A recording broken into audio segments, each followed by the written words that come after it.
tous et bienvenue à chacun de vous dans une ovation.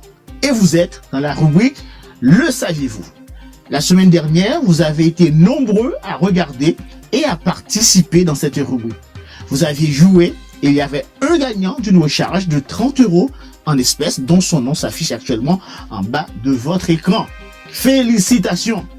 Aujourd'hui, dans la rubrique Le saviez-vous, au moment où la question raciale est à nouveau posée, et dans la même veine, nous profitons de saluer la mémoire de George Floyd, qui a été asphyxié la semaine dernière par un geste raciste d'un policier américain.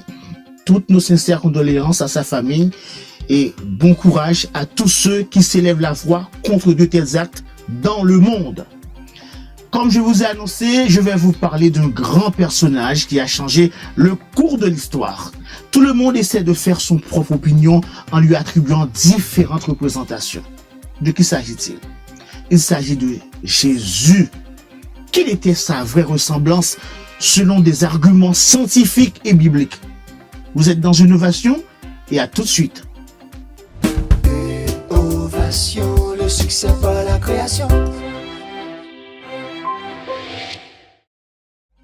De retour, mesdames, mesdemoiselles et messieurs, dans votre rubrique Le saviez-vous? Mon nom, c'est Edouard Franklin J. Dems et je suis le présentateur officiel de votre émission Une ovation. Jésus-Christ. Qui est-il ou qui était-il? Même de nombreuses personnes qui ne sont pas chrétiennes croient qu'il a été un grand et sage enseignant. Il a certainement été l'un des hommes les plus influents qui ait vécu. Qui est ce Jésus? Le fondateur du christianisme. Savez-vous à quoi ressemblait-il? Jésus-Christ a été un grand enseignant qui a vécu en Palestine. Il y a de cela presque 2000 ans. Plusieurs historiens ayant vécu à la même époque que lui mentionnent son existence. Citons par exemple Tacite qui a raconté l'histoire de Rome du temps des empereurs. L'historien juif Flavius Joseph, lui, l'évoque également. Jésus n'était pas le premier à avoir été appelé Jésus.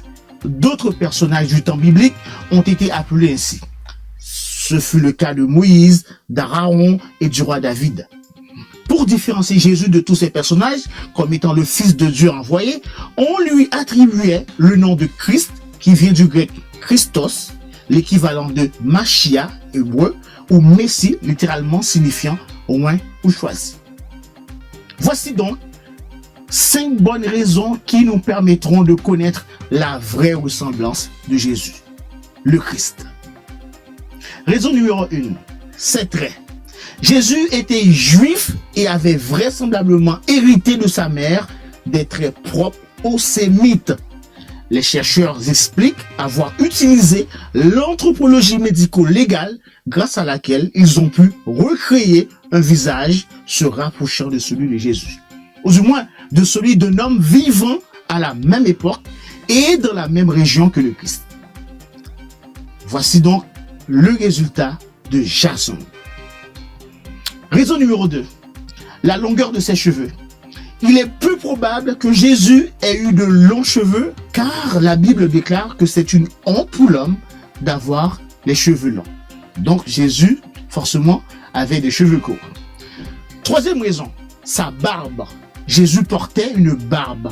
Il respectait la loi juive qui interdisait aux hommes d'abîmer les bords de leur barbe. De plus, il est question de la barbe de Jésus dans une prophétie biblique qui annonçait ses souffrances. Raison numéro 4, son corps. Tout indique que Jésus était physiquement robuste. Durant son ministère, il a parcouru de nombreux kilomètres. Il a purifié le temple à 2 reprises en renversant les tables des changeurs et en chassant du bétail à l'aide d'un fouet.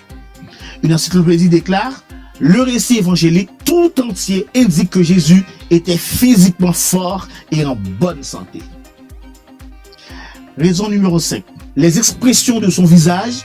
Jésus étant un homme chaleureux et compatissant, cela devait sans aucun doute se refléter sur son visage. Des gens de toutes sortes cherchaient auprès de lui aide et réconfort. Même les enfants se sentaient à l'aise avec lui, selon la Bible.